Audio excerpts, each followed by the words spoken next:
The story of the holy water Zamzam and the love of a mother, Hajar, radiallahu anhu.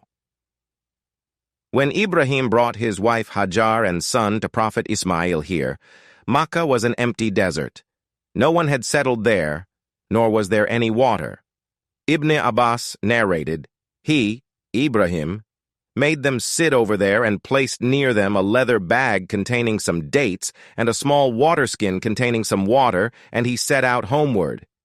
Ismail's mother followed him, saying, "O Ibrahim, where are you going, leaving us in this valley where there is no person whose company we may enjoy, nor is there anything to enjoy?"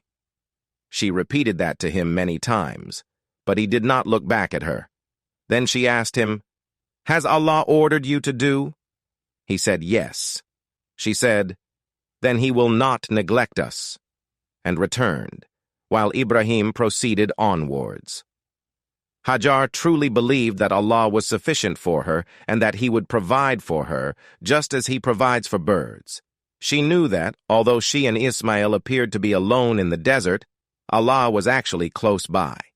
Ismail's mother went on suckling Ismail and drinking from the water. When the water in the water skin had all been used up, she became thirsty, and her child also became thirsty. She started looking at him, tossing in agony, and she left him, for she could not endure looking at him. She found that the mountain of As-Safa was the nearest mountain to her on that land.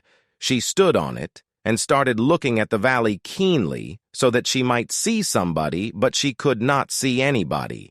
Then she descended from As-Safa, and when she reached the valley, she tucked up her robe and ran in the valley like a person in distress and trouble until she crossed the valley and reached the Al-Marwa mountain, where she stood and started looking, expecting to see somebody, but she could not see anybody.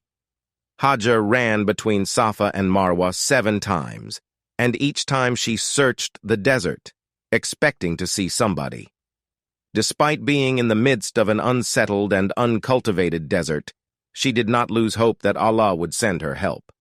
When Hajar had run between the mountains 7 times, she heard a voice as she was standing on Marwa. She forced herself to be quiet, and she heard the voice again. So she called out, "You have made me hear your voice. Have you got something to help me?" After calling out, she saw an angel at the place where the Zamzam water well now stands. It was Angel Jibril, and he was digging the earth with heel or wing. Hajar was amazed to see water flowing out of the earth.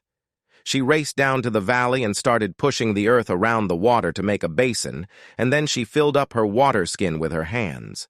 As she scooped up the water, it continued to flow. So she said, "Zom, zom," which meant, "Stop, stop," as she was worried the water would run out. Jibril said to her, "Don't be afraid of being neglected, for this is the house of Allah, which will be built by this boy and his father, and Allah never neglects his people." He thus reminded her that no matter how long they remained in the desert, she could continue to have confidence that Allah would provide for her, just as He had sent her water when she had thought the ground was barren. Allah loved this act of the mother that He made obligatory to perform 7 rounds around Safa and Marwa, to remember the struggle of Hajar and Prophet Ismail alayhi salam.